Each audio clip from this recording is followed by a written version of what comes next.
Barbara Halton. Inspector Quinn, be on the alert. Well, she has backup in the audience, Judge, so. Who's with her? Her son. Get up here. Welcome to the most unexpectedly wholesome courtroom you'll ever see.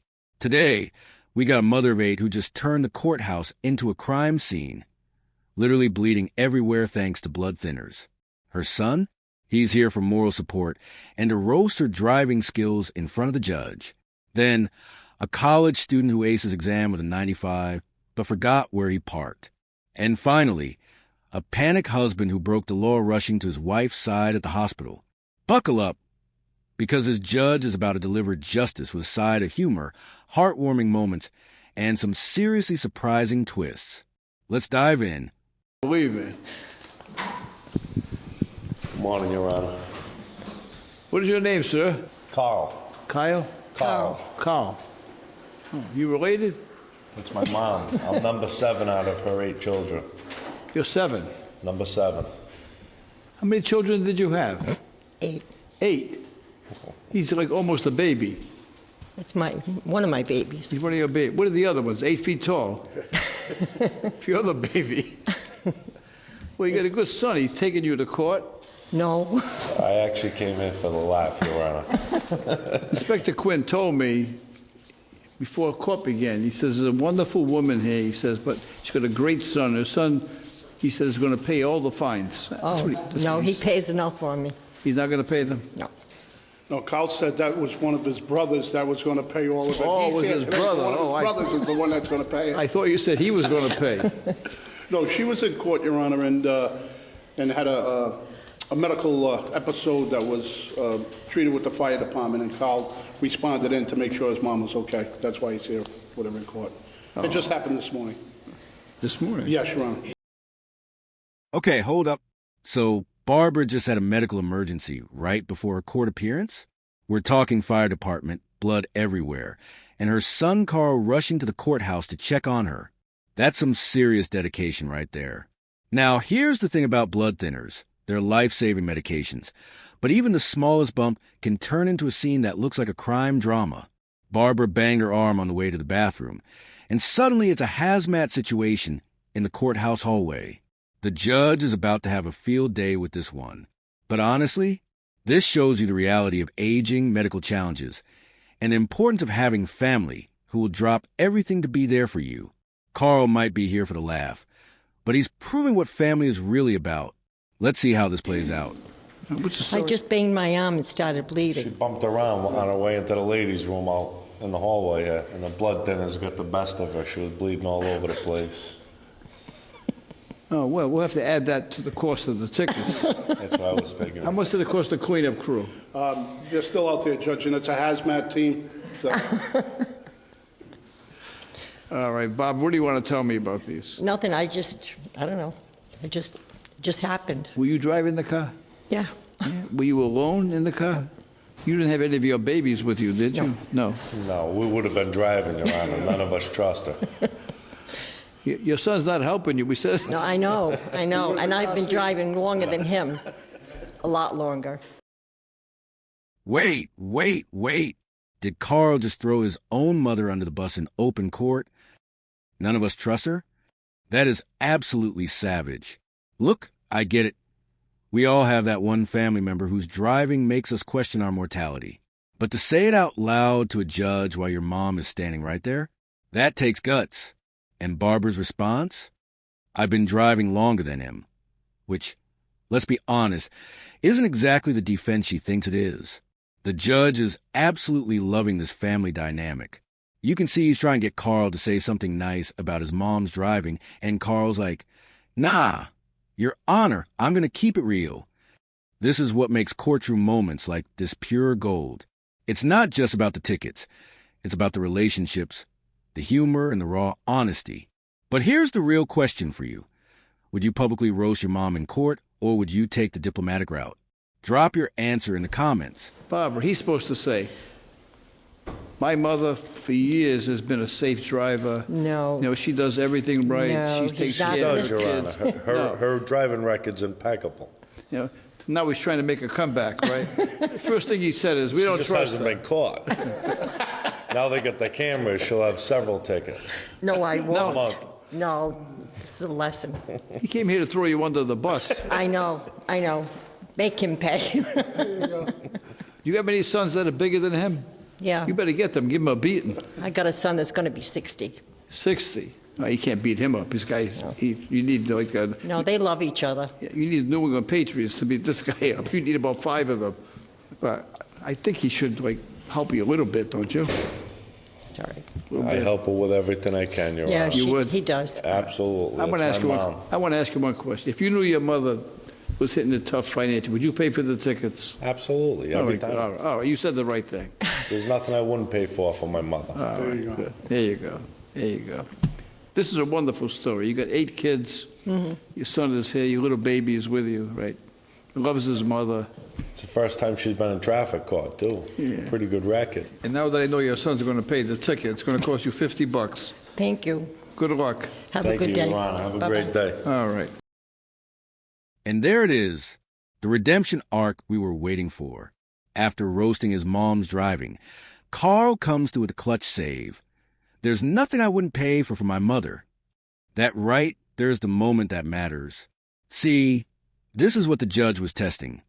Not whether Carl thought his mom was a good driver, but whether he'd be there for her when it counted. And he passed with flying colors. The judge reduces the fine to just $50, knowing full well that Carl, or one of his brothers, has it covered. This case perfectly illustrates something important about traffic court. Judges aren't just looking at the violation. They're looking at the person, the circumstances, and the character of the people involved. Barbara raised 8 kids, has an impeccable driving record, and clearly taught her children the value of family loyalty. That's worth more than any ticket. Beautiful moment right here. It Folks, doesn't matter if your baby is 6'2" or 60 years old. They will always be your babies, and their love will always protect you. I was happy to see that Kyle dropped everything to rush to court to help his mom. Barbara taught him well. It's always family first. Good morning, Your Honor. Charged with parking in a prohibited area, young man. How do you plead? So this is on Chestnut Street. So I was taking a final exam, and Are you a student? yes, I'm a student Where? at Johnson & Wales. And what was the exam in? An advertising exam. How'd you do? I passed What'd you get? What kind of a grade? 95. 95? Yeah. Oh, I never saw a 95 in my exam. Inspector Quinn, how many 95s did you get? I think one, Who was but I that? saw 95s on the kid sitting next to me's testing. Kid sitting next to you got a 95? That's how I ended up getting close to a 95. He covered question 88, so I couldn't get the full 95, so. You know, I shouldn't do this. I taught school at Hope High School, and I went to law school nights. That's how I became a lawyer. So I would always tell the story about I was proctoring a final exam, and there was a kid who had a 95 average, and one of his friends who had a 55 average was sitting very close to him. And when I corrected the papers, they both got 95. So I called up the kid with the 55 average, and I said, I suspect that you may have been cheating from your friend because, you know, you have a 95, he has a 95 average, and you have a 55 average, and you both got 95 on the exam. And he said, well, he says, did you ever think that maybe he was copying from my paper? And I said, yes, I gave that some thought, except for question number 10, he wrote, I don't know. And you wrote, I don't know either.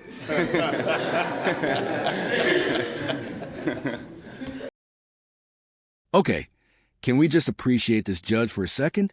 Not only is he hilarious, but he's dropping legendary teacher stories in the middle of traffic court. This cheating story is absolutely classic. I don't know versus I don't know either. That's the kind of evidence that's ironclad. What I love about this moment is that it shows the judge's background. He wasn't born into privilege. He taught high school during the day and went to law school at night to become a lawyer. That's dedication, sacrifice, and hard work.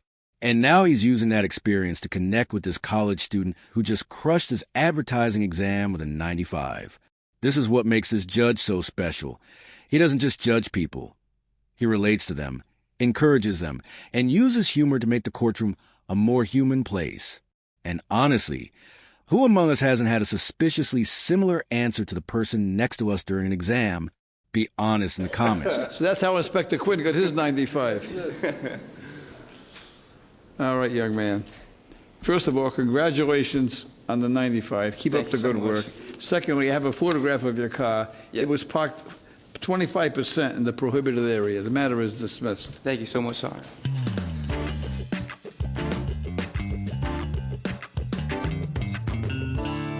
Edward Mezzancella. Morning, Judge. Morning, sir. Mr. Mezzancella, you're charged with parking in a handicap zone. Yes, Judge. Do you have a handicap certificate? No, I don't. Oh. Did you know you were parked in a handicap zone? At the time, I didn't realize it. I was nervous. I brought my wife. My wife was brought to the hospital with a rescue squad, and I was looking for a parking place, and I didn't see any raw signs. Oh, this was outside the Miriam Hospital? Yes, it is, Judge. Your wife was in the hospital? The rescue squad just bought her. I think based on that explanation, I'm going to dismiss it. I can understand that. You're rushing to the hospital, your wife is in a rescue squad, you park the car, you go in. I would never park intentionally. I got that. How's she doing? But right now, she's doing great. Okay, she's doing better? They adjusted her medication. She's all right. Now, I think it's because of your loving, tender care. I think that's what it is. that's a good point. All right, I'm going to dismiss this. I don't condone people parking in a handicap No, I don't zone. either. But I also take into consideration that there are circumstances, and based on these circumstances, I'm making an exception to that. All right, good luck to your wife, and don't park at handicap zones anymore. Thank you, Judge. I won't. Good luck. Have a good day. And here we see the perfect example of compassionate justice. Look, parking in a handicap zone is serious. Those spots exist for people who genuinely need them, and abusing that privilege is absolutely wrong. But this judge understands something crucial. Context matters. Edward's wife was rushed to the hospital in a rescue squad. He was panicked, scared, and desperately trying to get to her side. In that moment, he wasn't thinking about parking regulations. He was thinking about his wife's life. The judge recognizes this human element and dismisses a ticket while still making it clear that this behavior isn't acceptable under normal circumstances.